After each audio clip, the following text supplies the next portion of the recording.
Bonjour et bienvenue à l'Érable approfondi.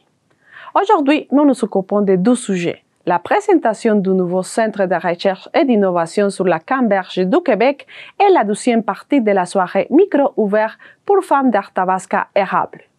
Lundi, le 25 mars 2024, il a eu lieu le congrès nord-américain de la Canneberge, où les producteurs du Québec, le Canada et les États-Unis se sont donné rendez-vous pour se mettre au courant des nouveautés dans ce secteur agricole. La rencontre s'est produite dans les salles de conférence de l'hôtel Entourage sur le lac du lac Beauport. Notre équipe journalistique s'est rendue sur place pour discuter avec plusieurs producteurs de la région de l'Érable ainsi que connaître le tout nouveau centre de recherche et d'innovation sur la Canneberge présenté pendant le congrès, mais qui se trouve à Notre-Dame-de-Lourdes dans la MRC de l'Érable.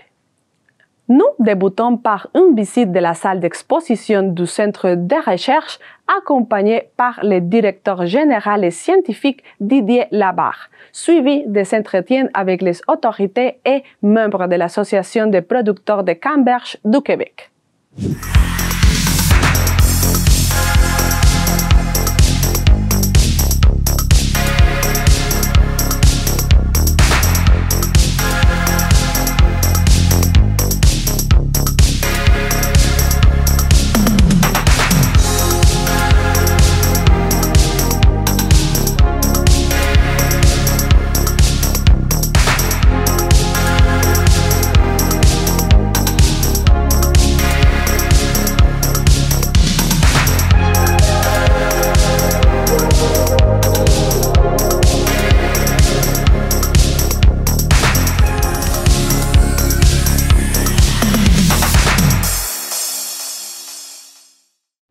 Monsieur Didier, comment est née l'idée de faire un centre de recherche et d'innovation sur la Canneberge?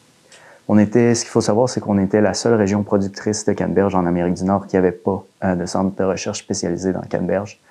Donc, puis on est les deuxièmes producteurs mondiaux. Donc, on avait un petit retard en termes de recherche, là. Fait qu'en créant ce centre de recherche-là, on vient un petit peu se mettre à niveau avec les autres régions productrices, là. Et quels sont les projets les plus importants que vous avez actuellement? Oui, ben en fait, on a plusieurs axes de recherche. Nous, on a une spécialisation là, surtout en entomologie, sur les insectes, sur les ravageurs, la diminution, l'usage des pesticides. On a un volet un petit peu plus ce que j'appelle biodiversité. On travaille sur la fertilisation. Et on collabore avec l'Université Laval, avec l'INRS, sur les différentes recherches au niveau de l'hydrologie à l'échelle de la région, puis à l'échelle de la ferme. Quelles sont les thématiques qu'on peut trouver ici dans cette salle? Oui, derrière nous, en fait, on a tout ce qui est un petit peu plus biodiversité. Dans le coin là-bas, tout ce qui est phytoprotection, donc principalement des méthodes de lutte alternatives aux pesticides, de la lutte biologique, de la lutte physique, de la confusion sexuelle. Plus au fond, on a des thématiques plus pratiques culturelles, des essais de nouveaux cultivars, des essais de fertilisation, des nouveaux outils aussi pour peaufiner la fertilisation. Puis ici, c'est tout ce qui touche un petit peu plus les pesticides, l'utilisation qu'on en fait, puis les nouveaux développements liés aux produits phytosanitaires. Mais bon, et pourquoi est-ce que vous allez commencer à travailler avec des mouches et aussi des autres insectes? Oui, en fait, c'est ça. On utilise les excréments de ces mouches-là pour faire de la fertilisation de la canneberge, donc plutôt qu'utiliser des engrais de synthèse pour la culture biologique. Donc, on y va avec des produits naturels. Donc, les excréments de ces mouches-là semblent une bonne source fertilisante pour la canneberge. Bon, et qu'est-ce que vous pouvez faire avec cette nouvelle technologie? Oui, en fait, c'est une des compagnies avec laquelle on collabore, Piquetta Systems. Puis, ils ont développé cette technologie-là d'imagerie hyperspectrale pour faire des analyses foliaires. Donc, pour analyser les composantes des différents nutriments dans les feuilles. Donc, avec cet appareil-là, on peut scanner les feuilles, puis ça nous amène les résultats sur la plateforme web ici, puis on peut savoir, est-ce que la plante a assez d'azote, de phosphore, etc. Donc, traditionnellement, on utilisait des analyses chimiques, ce qui prend quand même beaucoup de temps à envoyer au laboratoire faire l'analyse. Alors qu'avec cet appareil-là, en fait, on peut avoir une réponse en quelques secondes. Et qu'est-ce qu'on peut voir ici? Oui, en fait, c'est un nouveau produit avec lequel on travaille pour faire de la confusion sexuelle. Donc, la confusion sexuelle, l'objectif, en fait, c'est de remplacer les pesticides en utilisant les phéromones sexuels. Donc, c'est le messager chimique que les femelles utilisent pour attirer les mâles. Donc, nous, ce qu'on vient faire, c'est qu'on vient saturer l'environnement de ce messager chimique-là, ce qui fait en sorte que les mâles peuvent pas retrouver les femelles, donc pas s'accoupler, ce qui fait en sorte que on peut diminuer les populations des insectes ravageurs en champ, mais sans utiliser de pesticides. Est-ce que ça fait combien de temps que vous travaillez avec ça? Est-ce que c'est prêt pour la vente? Ça fait quelques années, là, on travaille avec une compagnie américaine, Tressé. Puis actuellement, c'est pas encore autorisé au Canada. Ça doit être homologué et révisé par Santé Canada. Mais de notre côté, on a une autorisation de recherche pour générer des données d'efficacité. Puis ces données-là vont être réutilisées ensuite pour pouvoir faire la demande d'homologation. Puis si tout se passe bien, là, dans quelques années, ça devrait être autorisé au Canada, puis disponible pour les producteurs comme méthode de lutte. Est-ce que ça aide aussi à l'environnement? Si vous réussissez à que c'est approuvé pour le Canada, ça va aider aussi? Oui, exact. En fait, les phéromones sont des messagers chimiques qui sont très spécifiques pour une espèce. Donc, le fait de saturer l'environnement de ces phéromones-là va uniquement affecter l'espèce qu'on cible qui est ravageur, mais aucun effet sur les espèces non cibles. Donc, pas d'effet sur les abeilles, pas d'effet sur les autres pollinisateurs. Donc, d'un point de vue environnemental, c'est une méthode qui est vraiment très bénéfique parce qu'elle cible aucune autre espèce. Puis, elle vient pas vraiment les tuer, elle fait juste empêcher l'accouplement. Pourquoi est-ce que vous utilisez cette machine-là? Oui, en fait, ce qu'on voit ici, c'est un piège à phéromones qui est utilisé pour le dépistage des insectes ravageurs. Donc, l'objectif, c'est de mettre des phéromones, le messager dont je parlais tout à l'heure, pour attirer les mâles. Puis, on a une plaquette collante au fond du piège, ce qui fait en sorte qu'on peut venir compter puis avoir une idée de la taille de la population. Donc, est-ce qu'on a beaucoup de ravageurs ou non? Donc, c'est quelque chose qui est utilisé depuis longtemps, puis dans à peu près toutes les cultures. Ici, la nouveauté, en fait, c'est que c'est un piège automatisé. Donc, à l'intérieur du piège, il y a 2 caméras, puis il prend des photos, puis on a une carte SIM, puis il nous envoie les photos, en fait, sur la plateforme web ou sur l'application mobile sur notre téléphone. Puis, quand on reçoit les photos, en fait, il y a des algorithmes de reconnaissance qui font en sorte que l'appareil est capable de reconnaître quel est le ravageur et quels sont juste d'autres mouches. Donc, par exemple, ici sur la photo, on voit différents moustiques, etc., qui ont été collés sur la plaquette, sauf que l'appareil a été capable d'identifier ces deux papillons-là, en fait, sont le ravageur. Donc, ils vont faire le décompte automatiquement avec des algorithmes de reconnaissance, ce qui fait en sorte que on peut avoir autant de photos qu'on veut. Dans notre cas, on prenait 3 photos par jour. On avait vraiment un suivi très, très serré. Mais ce qui fait en sorte aussi qu'on n'a pas besoin d'aller en champ. On peut avoir directement sur notre téléphone ou sur notre ordinateur les données de dépistage. C'est alimenté par le petit panneau solaire. On charge la batterie avant de le mettre en champ pour la première fois. Puis après, il est complètement autonome pour tout l'été, simplement avec le panneau solaire. Bon, de quoi il s'agit, cette image? Ici, en fait, ce qu'on voit, c'est des nématodes entomopathogènes. Donc, ce sont des petits vers ronds qu'on peut élever en laboratoire, puis après relâcher en champ. Puis eux, ce qu'ils vont faire, c'est qu'ils vont parasiter les larves de nos différents ravageurs qui sont au sol. Puis, en les parasitant, ils vont relâcher une bactérie qui va entraîner la mort du ravageur. Ce qui fait en sorte que on peut lutter contre certains ravageurs avec ces nématodes-là plutôt qu'utiliser des insecticides. Et comment est-ce que les projets sont soutenus financièrement?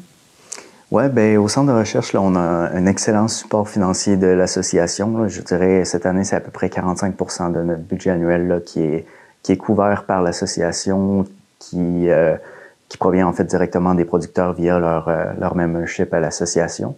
Puis sinon, le reste du financement vient de fonds publics, là, que ce soit provincial. Le MAPAC, le ministère de l'Agriculture, est un très bon partenaire, Agriculture et Agroalimentaire Canada. Puis sinon, d'autres organismes subventionnaires, le Cranberry Institute, etc. Donc, c'est à peu près actuellement là, un 45% de fonds qui provient des producteurs, puis la balance d'organismes subventionnaires publics. Mais c'est bien, c'est pourquoi est-ce que vous faites un événement comme l'événement d'aujourd'hui? Donc, l'Association des producteurs de canneberge du Québec, on organise à tous les 2 ans le congrès nord-américain de la canneberge.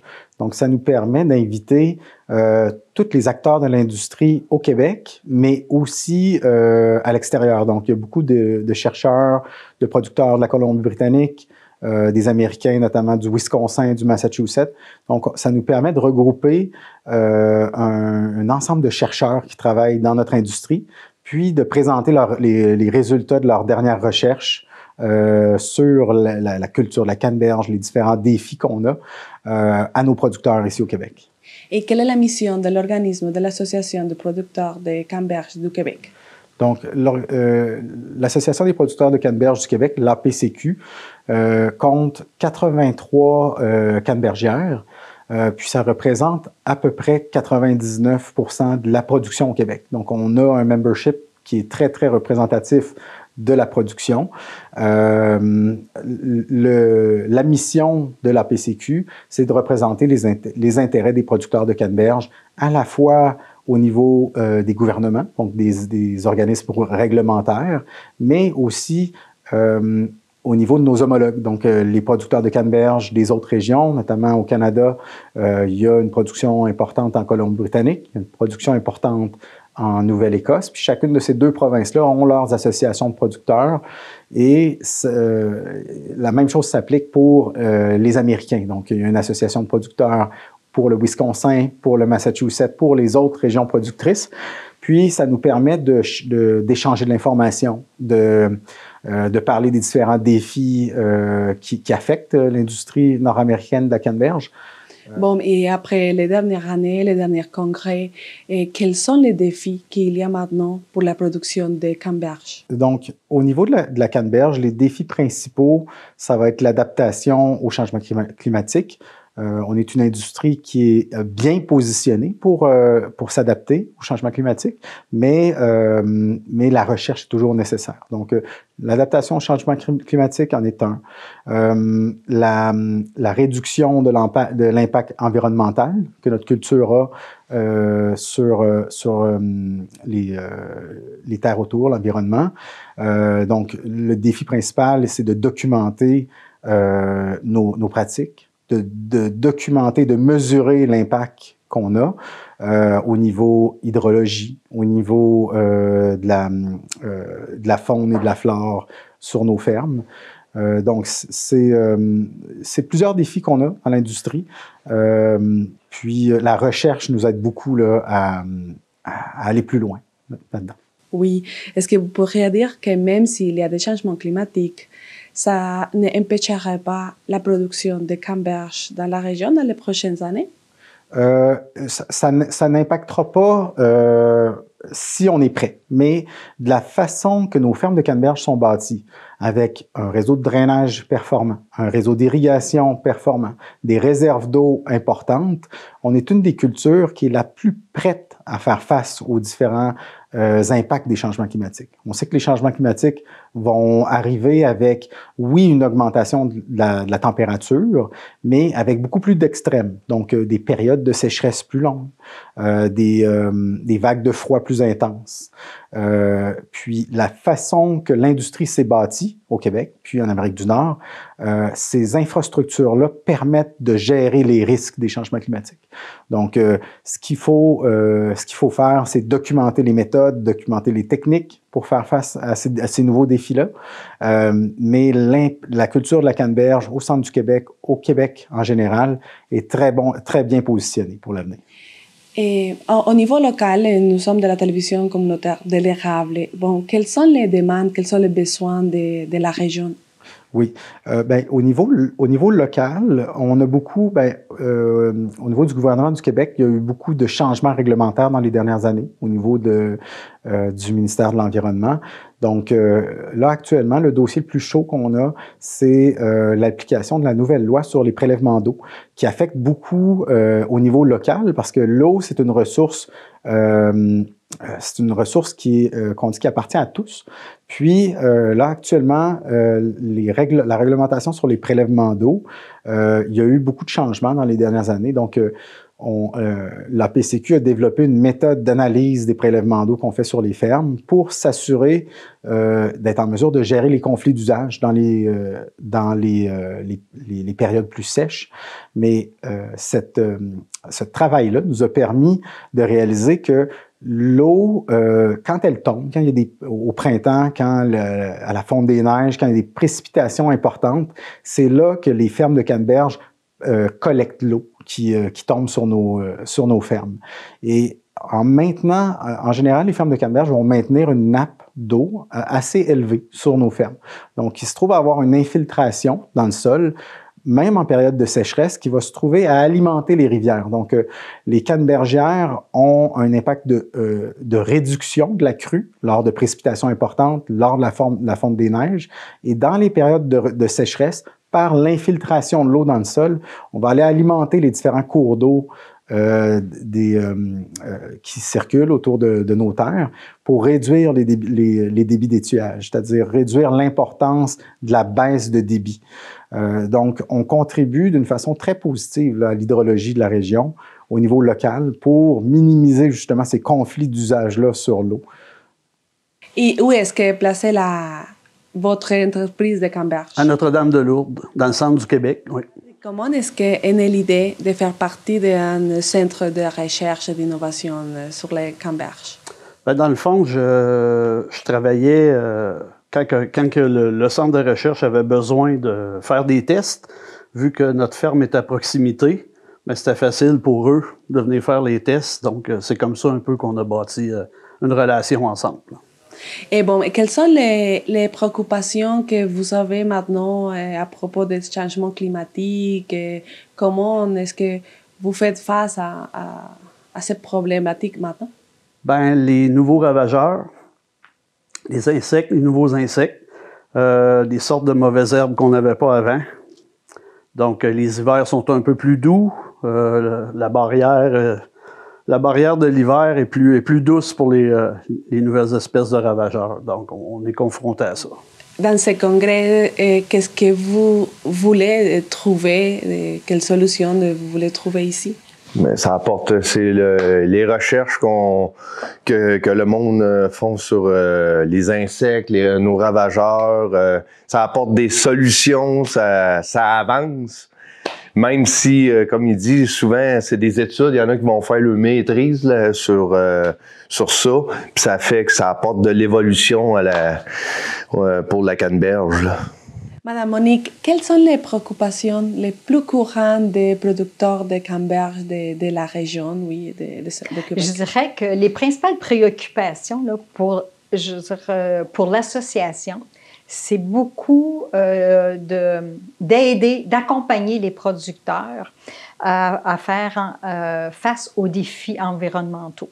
Alors, on est interpellé pour diminuer l'impact de la culture de la canneberge sur l'environnement. Et on fait beaucoup. Tous les travaux de recherche mènent vers des objectifs pour favoriser la biodiversité, lutter contre nos ravageurs de façon naturelle.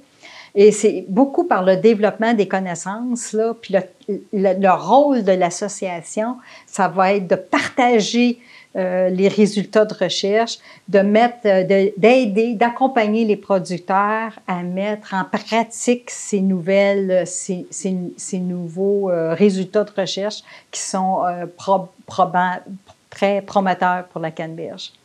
Maintenant, le rôle de l'association, comme vous l'avez vu aujourd'hui, on organise des vitrines, de la formation. Le congrès, c'est une bonne exemple d'endroit où les producteurs viennent échanger, débattre d'enjeux. Alors, c'est beaucoup nos thématiques qui sont liées aux insectes cette année. Et puis, le développement là, qu'on fait, là, tant au niveau pour améliorer la biodiversité. Alors, c'est le but du congrès, là, c'est de partager l'information. On va chercher des chercheurs qui viennent des États-Unis parce qu'aux États-Unis, c'est la région du Wisconsin et la région du Massachusetts qui sont les régions productrices de canneberge et ils connaissent déjà des problématiques qu'on sait qu'on va avoir ici dans quelques années. Et si on parlait de l'économie, bon, comment est-ce que la production de canneberge aide au soutien aussi le Québec en général? Dans des régions comme la nôtre, okay, la région de la MRC de l'Érable, la MRC d'Arthabasca, la région du centre du Québec en général, la culture de la canneberge et l'industrie de la canneberge qui comprend aussi la transformation, c'est un grand véhicule économique. Ça fait travailler beaucoup de monde. C'est une grosse usine à Montréal, là, c'est l'industrie de la canneberge, là, c'est 2000 emplois, là, directs et indirects. Okay? Des chercheurs, des agronomes, des équipementiers, des fournisseurs d'intrants, des professionnels, des chercheurs, c'est un ensemble, c'est une filière. Et on travaille beaucoup ensemble, beaucoup. On partage les bons coups. On a des rencontres fréquentes tant avec nos producteurs, avec les transformateurs une fois par année.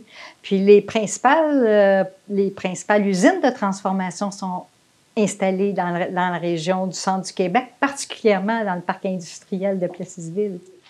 Et Madame Monique, pourquoi est-ce que vous êtes située à Notre-Dame de Lourdes? Oui. Notre-Dame de Lourdes n'a pas été choisie au hasard. Notre-Dame de Lourdes a été choisie en 1994, où la canneberge a pris naissance dans la région de Lourdes, dans la région de Villeroy, dans la région de Saint-Louis-de-Bellefeuille. C'est nos premières cannebergières. Et puis l'association, tranquillement, elle a grandi qu'en 2008, les producteurs ils ont construit une première maison. Et en 2020, la maison était trop petite. Alors, l'industrie a grossi. On a des dépisteurs, on a des agronomes à temps plein. Alors, ce qui fait qu'aujourd'hui, en plein été, là, il y a 40 personnes qui travaillent à Notre-Dame-de-Lourdes. Et on est la seule association qui est située vraiment en région, là.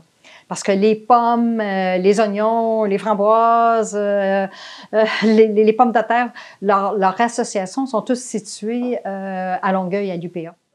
Et est-ce que vous voulez ajouter quelque chose, quelque information? Bien, il faut comprendre que l'industrie de la canneberge, on représente maintenant là, au-dessus de 25% du marché mondial. Alors, on produit ici, puis on transforme ici à peu près les 2/3 de notre production. Que l'ampleur économique que ça remonte, c'est on a un fruit qui est ambassadeur du Québec à l'échelle, sur l'échiquier mondial. Ensemble, là, les transformateurs, là, ils exportent là, à peu près dans une 50aine de pays dans le monde les produits qui sont faits ici, là. Quels sont les défis que vous avez actuellement pour la production de canneberge dans votre entreprise? Ben, il y en a plusieurs, en fait, là. Présentement, là, ce qu'on vit, là, c'est vraiment, on a eu de la misère à conserver nos glaces tout l'hiver pour protéger nos plants dû au réchauffement qu'il y a eu pendant l'hiver, là. Fait que les hausses de ces températures-là cet hiver a causé beaucoup de maux de tête, là. On ne sait pas encore si ça a causé des dommages, mais beaucoup de maux de tête pour protéger nos cultures. Et puis, il y a tous les nouveaux insectes, là. L'année passée aussi, on a eu un épisode de nouveaux ravageurs qui était compliqué à gérer vu que c'était la première fois qu'on avait cette problématique-là. Et de quelle façon est-ce que vous êtes en train de trouver des solutions pour les défis qui s'en viennent aussi avec les changements climatiques? Bien, on a une équipe formidable au CETAC, le club d'agronomie là, qui nous soutient, en fait, là, dans le domaine de la canneberge. Et puis, ils sont en train de se mobiliser justement pour pallier à ça, pour trouver des nouvelles techniques de dépistage, des nouvelles techniques pour comprendre ce qui se passe sous la glace et en dessous de l'eau pour voir comment la plante réagit à ces nouveaux phénomènes-là. On est bien accompagnés quand même pour ces problématiques-là. Oui, justement, comment a été le soutien de la MRC de l'érable pour aider les producteurs de la région? Au niveau de la MRC, en fait, je cherche un peu, j'ai pas vraiment de lien avec eux là-dessus, en fait, là, okay. Plus des acteurs qui sont déjà intégrés dans la production de canneberge qui nous aident présentement. Et est-ce que la production a augmenté ou a diminué en comparaison des autres années ou de la dernière année? Oui, mais je dirais sur un horizon des 10 dernières années, notre production a vraiment augmenté dû à la recherche qu'on a faite sur nos fermes. Mais l'année passée, comme dans tous les domaines de l'agriculture, ça a été un peu désastreux, là. Au niveau des récoltes, en nombre de livres à l'acre, ça n'a pas été très bon. Même vis-à-vis le prix, là, ça a été, on a eu une baisse généralisée. Chez nous, en tout cas, j'ai eu une baisse de 40% de la production et 20% de la baisse de prix, là, qui est mené à un bilan pas très reluisant pour l'année dernière. Et est-ce qu'il y a des programmes de la part du gouvernement pour aider les producteurs quand ce type de problématique arrive? Oui, on a un certain soutien, oui, que ce soit par l'agri-stabilité avec nos bilans financiers qui peuvent nous aider si on est sous les seuils de rentabilité normale, là, sur une période peut-être de 5 ans passés, ils font la moyenne de nos revenus, puis ils nous aident un peu pour passer à travers l'année qui est difficile, là, mais c'est pas un programme qui peut nous aider long terme si ça devient difficile trop longtemps, mais il y a quand même un certain filet, qu'on peut dire, qui nous aide à nous retenir la tête hors de l'eau dans ces périodes-là. Et puis, il y a aussi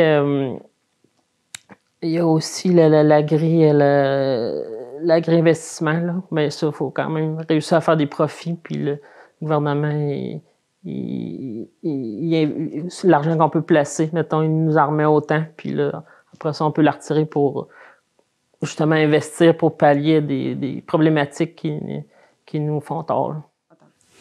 Monsieur Fortier, pourquoi est-ce que c'est important de s'impliquer dans ce type de congrès pour les producteurs de canneberge? C'est important pour connaître les derniers développements, les dernières technologies aussi. Et puis, vous savez qu'on a notre centre de recherche, fait que on a les résultats des recherches, des récentes recherches sur la canneberge. Puis c'est aussi le temps de mieux connaître nos fournisseurs, socialiser avec nos fournisseurs. Et puis, on a aussi des Américains qui sont présents, qui fait qu'on connaît bien. Vous savez, il y a 3 pôles de production dans la canneberge. Il y a le Québec, qui produit environ un peu plus de 25% de la quantité de canneberge. Il y a le Massachusetts, à peu près la même chose, puis le Wisconsin, à peu près 50%. Le Québec est un pôle important de production. Puis, avec les années, le Québec a développé une expertise importante qui fait qu'on est parmi les meilleurs producteurs. Et quels ont été les défis, M. Fortier, en comparaison de l'année dernière, des dernières années, par rapport à la production de canneberge?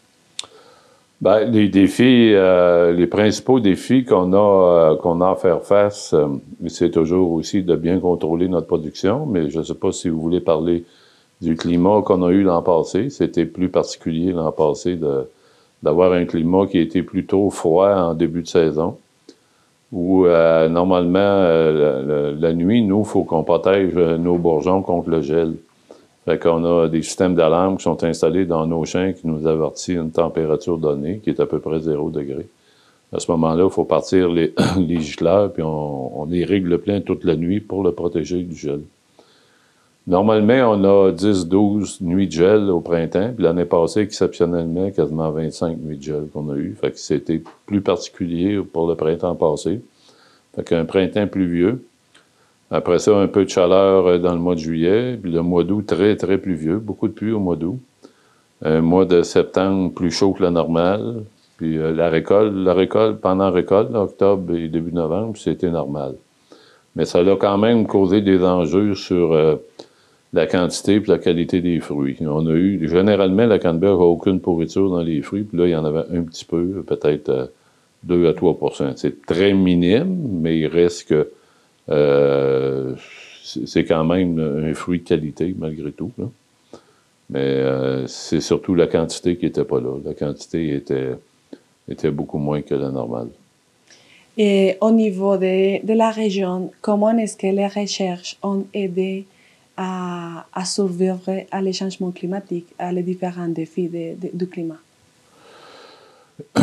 On n'a pas beaucoup de recherches d'accès principalement sur les changements climatiques. Par contre, les changements climatiques ont une incidence sur les insectes. Vous savez, la canneberge, c'est une des productions qui utilise très, très peu de pesticides. Et puis là, il y a un insecte en particulier où on surveille plus précisément, qu'on va surveiller en 2024. C'est possible qu'on soit obligé de faire un insecticide contre cet insecte-là. Mais généralement, la canneberge, il n'y a à peu près pas de pesticides dans la canneberge. Alors, vous vous êtes rassuré par rapport à l'avenir de production de canneberge? Oui, parce que il reste qu'il y a des productions, il y a des zones comme le Massachusetts où il fait beaucoup plus chaud qu'ici, où ils n'ont pas de neige l'hiver, puis ils n'ont pas de glace l'hiver dans les champs. Puis ils sont capables de produire quand même d'une façon quand même correcte. Puis le Québec est vraiment bien positionné pour la canneberge. Il y a le climat idéal. C'est le climat idéal, la canneberge, le Québec, la région du centre du Québec surtout, pour faire de la canneberge. Puis c'est une production qui va bien. Les recherches sont faites depuis 30 ans qu'on a augmenté les rendements d'une façon très importante. Dans certains champs, on a comme doublé la production en 30 ans juste par les méthodes culturelles. Les méthodes qu'on a développées au Québec sont d'avant-gardistes. On est copié au début, quand on a commencé dans la canneberge, on n'avait pas beaucoup d'expertise. Puis on copiait beaucoup ce qui se faisait aux États-Unis. Maintenant, c'est eux qui nous copient. Il y a des avancements importants. Et M. Fortier, au niveau de l'économie de la région de l'Inverse et de l'érable, quelle importance a l'industrie de canneberge? Ah, bien, c'est très important. C'est environ 2000 emplois qui ont été créés dans le canneberge depuis une trentaine d'années. Il y a eu beaucoup d'emplois sur les fermes de canneberge. Il y a 30 ans, le Québec produisait 3 millions de livres de canneberge. Puis bientôt, le Québec va produire 300 millions de livres de canneberge. Fait que c'est beaucoup. C'est un peu plus que 25 % de la production. Fait qu'il y a des usines qui se sont construites. Fait que ça a été évalué il y a quelques années à plus de 2000 emplois. Puis plusieurs centaines de millions d'investissements. Là. Une production de canneberge coûte très, très cher à installer. Mais il y a eu plusieurs centaines de millions d'investis dans la région pour la canneberge. Puis c'est un fruit aussi qui s'exporte bien. C'est un fruit qui rentre bien avec le sirop d'érable puis le bleuet. Ils ont à peu près les mêmes secteurs d'exportation. Puis le centre du Québec a été chanceux d'avoir des terres propices pour cette production-là. Et M. Fortier, comment vous faites pour combiner un peu le travail de maire et aussi de producteur de canneberge? Ah, bien, c'est sûr, depuis un peu plus que 2 ans, le travail de maire prend la majorité de mon temps, mais mon épouse a développé cette entreprise-là avec moi, puis mes 2 enfants. Mes 2 fils, Charles et Michael. Charles a 35 ans, Michael a 35 ans, puis Charles a 38 ans. Fait qu'ils connaissent très bien la production, puis ils font très bien, ils ont pris la relève. Ça va bien. C'est une production importante. On produit au-delà de 700 arcs de canneberge. Puis dans les bonnes années, on peut produire jusqu'à 25 millions de livres. 25 millions de livres, ça vous dit peut-être rien, mais c'est 2 % de la production mondiale. C'est quand même une production importante. Mais on est bien appuyé. On a des travailleurs québécois. On a des travailleurs mexicains aussi, guatémaltais. Mais on a beaucoup de Québécois. Mais c'est mes enfants. Moi, je suis comme un peu pré-retraité de la canneberge. J'aime bien la politique. J'aime bien ce qu'on a fait en politique et civile dernièrement. Mais mon cœur va toujours être dans ma cannebergière, puis dans mon érablière aussi. J'ai une érablière où c'est mon fils qui s'en occupe. Ça fait 143 ans que l'érablière appartient à ma famille. Fait que ça, on aime ça, mais mettons que j'ai pas beaucoup de temps libre, mais j'aime ça. Monsieur Marc, comment a été le début de l'industrie de canneberge dans la région? Bien, il y a un premier producteur qui s'est installé dans la région en 1939. C'était la famille Larocque, qui étaient des distributeurs de fruits et légumes. Puis ils ont eu un contrat pour planter une ferme dans la région. Nous, on est arrivés en deuxième, mais seulement en 1983.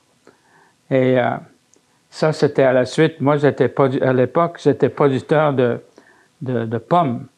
Et puis, j'avais aussi une petite usine, je faisais des jus que j'exportais dans le marché des produits de qualité jusqu'à New York.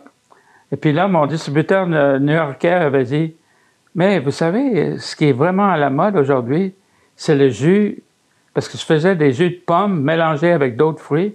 Il dit, si vous pouvez mélanger avec des canneberges, j'aurais un très bon marché pour ça.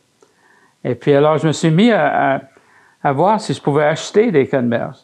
Puis c'était impossible parce que Ocean Spray, la coop de producteurs, avait un monopole sur le marché, puis ils ne voulaient pas vendre à d'autres. Alors, c'est ça qui m'a donné l'impulsion pour dire, hey, mais si je ne peux pas acheter le produit, il faudrait que je le produise. Et puis, donc, c'est suite à ça que je me suis mis à chercher un terrain qui se prêtait à ça. Puis, il y avait le gouvernement du Québec qui avait des terres qui étaient considérées comme impropres à l'agriculture. Et puis, c'est ces terres-là que j'ai achetées pour développer ma première ferme de canneberge. Oui, vous êtes innovateur dans l'industrie des canneberges. Quelles sont les grosses différences que vous pouvez remarquer pendant les années de l'industrie des canneberges dans la région? Bien, dans la région, c'est sûr que quand les banques, parce qu'au début, les banques ne voulaient même pas nous prêter de l'argent. Ils disaient, comment est-ce que vous allez faire? C'est Ocean Spray qui contrôle le marché. Comment est-ce que vous allez vendre où?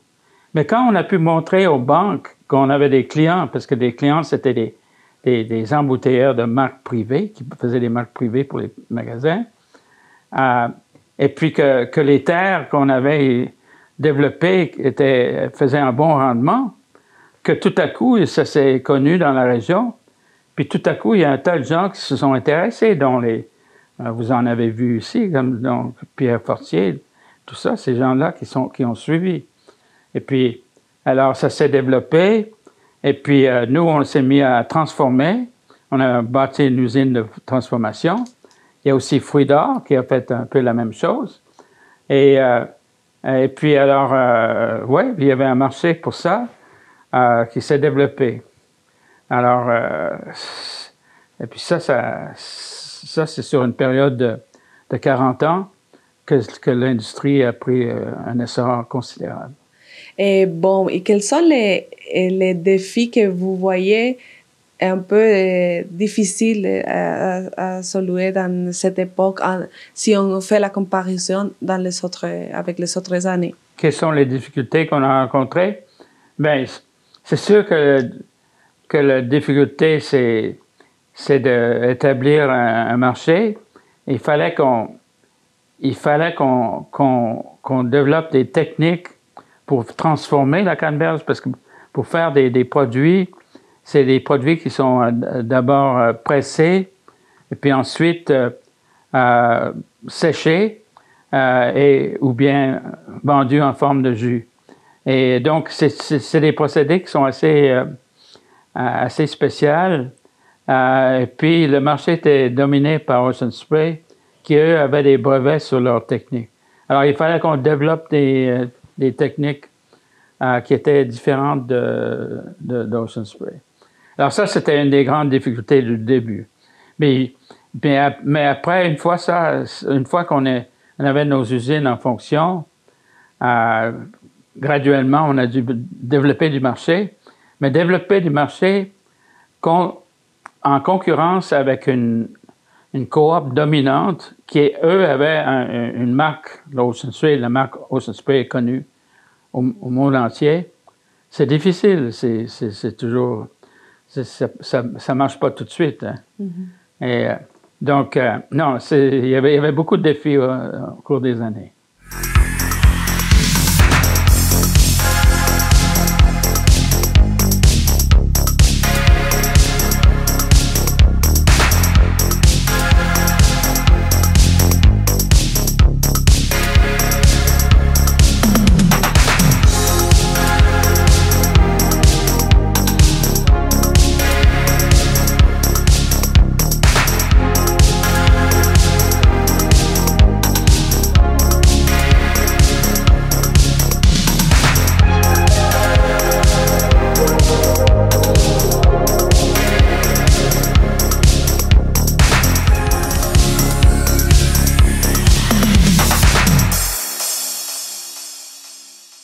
Et comment est-ce que les projets sont nés? Est-ce que les idées viennent d'où?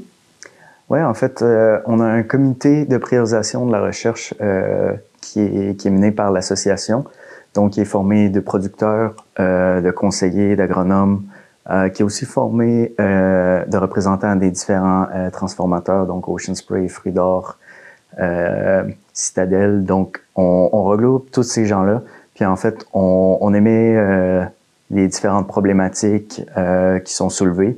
Puis, en fait, on priorise chacune de ces problématiques-là, ce qui fait en sorte que nous, on obtient au terme de ce processus-là vraiment une liste de priorités.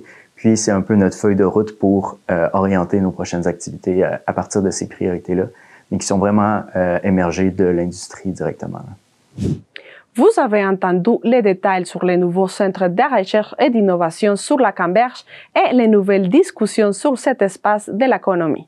Maintenant, nous changeons complètement de sujet pour nous rendre sur la deuxième partie de la soirée micro ouvert pour femmes d'Arthabasca et Hable, qui a eu lieu le 14 mars 2024 dans le complexe hôtelier du Pré de Princeville. Nous avons diffusé la première partie pendant la fin de semaine du 23 mars. Maintenant, nous entendrons les témoignages des femmes qui ont décidé de s'exprimer pour souligner leur intérêt et préoccupation suite à la Journée internationale des droits des femmes du 8 mars dernier. Mariela, est-ce que vous pouvez nous expliquer un peu la pièce de théâtre que vous venez de faire et pourquoi est-ce que vous avez interprété une femme comme ça? En fait, moi, je voulais montrer à la société québécoise qu'est-ce que les femmes immigrantes ressentent quand elles arrivent. Donc, en fait, je voulais expliquer qu'est-ce que ça veut dire les chocs culturels. Elle ne parle pas français. Même si elle veut s'inscrire à la francisation, elle a d'abord besoin d'une garderie pour son bébé. Ce n'est pas évident pour elle de se faire comprendre. À la pharmacie, à la banque, à l'épicerie, elle n'est pas capable. C'est quoi un choc culturel? Ça peut durer des années, ça peut durer des mois, mais si la salle était ébranlée, c'est parce que les femmes se sont reconnues. Toutes les femmes immigrantes se sont reconnues ce soir avec le monologue qu'on a réalisé. Et aussi, est-ce qu'on peut dire qu'après les années, l'expérience améliore? Est-ce que les jeunes ou les femmes réussissent à avancer dans ce pays? En fait, quand les femmes arrivent à mon bureau, moi je vois la détresse des femmes. Elles n'ont pas d'espoir quand elles arrivent à mon bureau. Puis, mon rôle, c'est d'ouvrir la porte pour que les femmes voient la lumière. La lumière dans le sens que ce n'est pas tout le temps que ça va être comme ça va être la détresse. On va voir les débuts, ça va être difficile, mais il faut être patiente, il faut être constante, il faut persévérer parce qu'on va les savoir, on va voir la lumière, puis on va être fiers de nous après des années. À chaque année, ça va être la lumière, puis la lumière, ça va être comme les camarades qui m'allument maintenant. Elle commence à voir la lumière au bout du tunnel.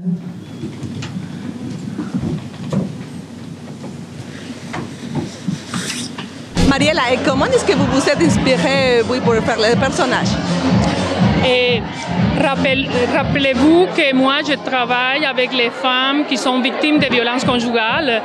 Puis, je pourrais vous avouer quelque chose. Quand je suis arrivée ici, je vivais des frustrations par rapport à mes études, par rapport à mon diplôme, par rapport à la reconnaissance des études. Elle marche vers l'avant, en croyant que tout est possible, et fière de sa profession. Mais ce qu'elle ne savait pas, c'est qu'elle ne peut pas l'exercer. Pas encore. Donc, en fait, ce soir, j'ai fait ce que j'ai vécu. Donc, c'était ça ma vie au début. Puis je suis sûre que toi, tu te reconnais, puis plusieurs femmes se sont reconnues. Parce que je me suis inspirée de moi-même, de ma propre réalité, de mon propre choc culturel. J'adore ma profession d'enseignante. Mais j'adore par-dessus tout l'implication que je fais dans mon école, c'est-à-dire j'accompagne donc des expériences humanitaires. Depuis 2008, tout d'abord avec le Guatemala. Le rôle des enfants, nos nouveaux arrivants ont un énorme défi de la langue. S'adapter à une nouvelle culture. Alors, avec Découvre ton monde, on tente de créer des liens non seulement entre les diverses cultures, mais également avec nos élèves de souche québécoise. Et donc, on fait appel à, par exemple, Top Secret. Alors, Top Secret est un groupe d'élèves de la polyvalente, 4e, 5e secondaire, reçoivent une formation dans le but d'apprendre à faire une écoute active, puis être capable également d'approcher, d'intervenir parfois pour un jeune qui souffre de solitude. Il y a le groupement également Jeunesse sans frontières qui, eux, vivent des expériences à l'étranger, Guatemala, Pérou, et comme ils ont un contact déjà, une expérience à l'étranger, quand ils reviennent, ils ont soif de s'investir, de continuer à connaître d'autres cultures. Et donc, on fait appel à ces groupements particulièrement pour intervenir avec nos nouveaux arrivants. On fait des activités très simples. On va aller faire du patin, on va aller faire le ski de fond, connaître l'hiver, faire connaître l'hiver, aller jouer au quai, une randonnée en forêt. Mais ce sont des activités qui permettent aux jeunes de se mêler, de se connaître. Madame, et pourquoi c'est important la femme dans ce parcours, dans l'expérience? Pourquoi c'est important qu'une femme s'implique dans ce type d'expérience? Bon, alors moi-même en tant que femme, je vois les jeunes filles, nos jeunes filles qui, malheureusement, j'ai l'impression que parfois elles ne connaissent pas toujours leurs droits. Le droit de dire non. Et donc, faire en sorte que nos jeunes filles puissent s'affirmer, que les jeunes femmes nouvelles arrivantes découvrent toutes les possibilités qu'elles ont ici, dans le pays d'accueil, terre d'accueil. Et ça, c'est vraiment un pas essentiel de l'adaptation à la culture.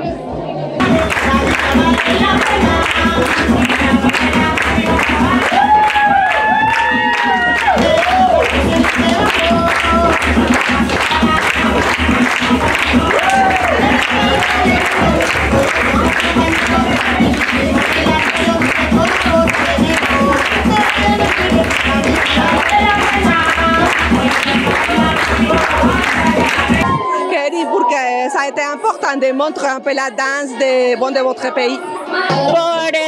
Por le montrer à les Québécois et Québécoises qu'il ne faut pas lâcher et qu'il faut se laisser aller, mais aussi dire stop. Parce qu'aujourd'hui, on a fait toute la présentation de la danse. C'est pour toutes les femmes qui aujourd'hui ne sont pas avec nous à cause de la violence conjugale à cause de que son chum ou son mari l'a maltraité. Parce que n'ont pas été capables de dire non, stop.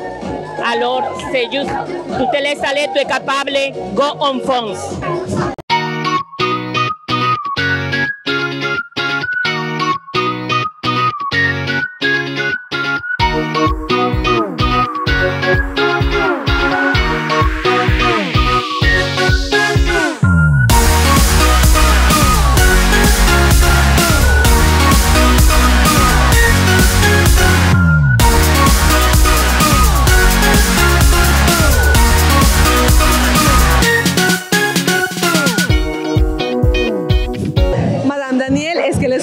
Se sont accomplis aujourd'hui? Nous sommes tellement heureuses, fières et contentes de ce résultat. Je pense que je vais me réveiller cette nuit pour être contente. Non, mais on a travaillé pendant plusieurs mois sur cet événement-là et c'est vraiment... tu sais, il y a toutes sortes de petits détails. Moi, je m'occupais, entre autres, du micro ouvert. Alors, de prendre les inscriptions, d'expliquer aux femmes, de leur envoyer le formulaire, et de savoir qu'elles ont accès à une scène dans une belle ambiance, avec du respect, avec de l'écoute, avec tout le son est bon, on est capable d'avoir de la musique, on est capable, tu sais, de tout préparer ces petits détails-là pour faire en sorte que les femmes, non seulement elles vont apprécier ça, et souvent, c'est la première fois qu'elles osent s'exprimer devant les gens. Et oui, les femmes immigrantes, c'est souvent le cas, mais les femmes québécoises d'origine aussi, souvent, les femmes n'ont pas d'espace pour parler, pour s'exprimer. Et là, ben, on leur a donné ça. Et il y a eu ce soir 13 numéros, c'est vraiment énorme. Là. On a vraiment eu toutes sortes de choses. Et moi, ce qui me fait plaisir, c'est qu'il y a eu des femmes de tout âge et de différents pays dans le monde. C'était vraiment une vraie soirée interculturelle pour les femmes de tout âge. Vraiment. Alors, c'était interculturel, c'était intersectionnel, c'était intergénérationnel. C'était magnifique.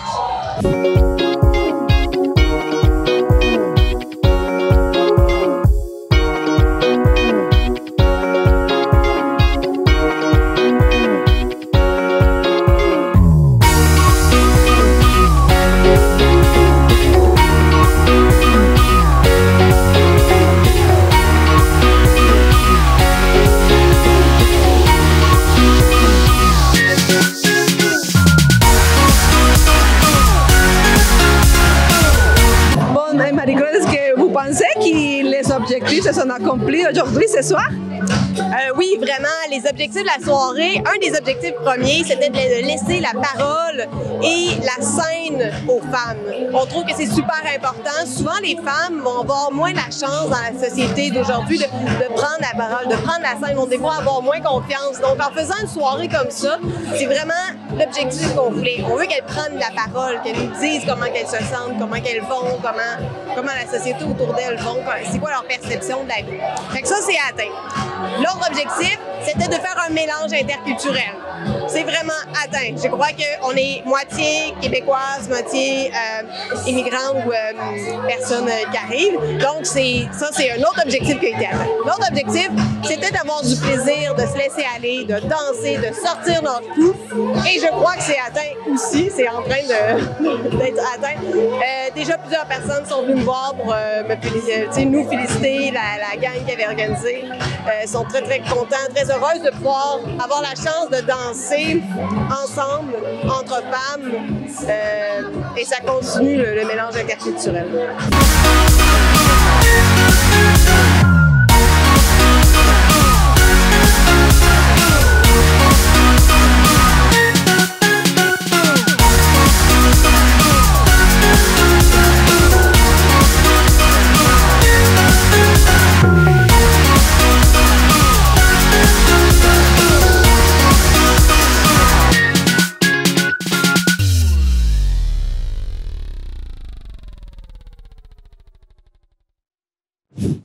avez entendu les nouvelles dans le secteur économique de Canberge et nous avons partagé la 12e partie de la soirée micro ouvert pour femmes d'Arthabasca-Érables à propos de la suite de la Journée internationale des droits des femmes du 8 mars. Avec cela, nous nous approchons de la fin de la mission Érable approfondie. Nous vous invitons à regarder aussi nos émissions Érable en bref à chaque semaine. Après la diffusion en ondes, nos émissions sont aussi disponibles sur notre site internet www.tvce.org. Pour l'instant, nous vous souhaitons une bonne fin de semaine. À la prochaine!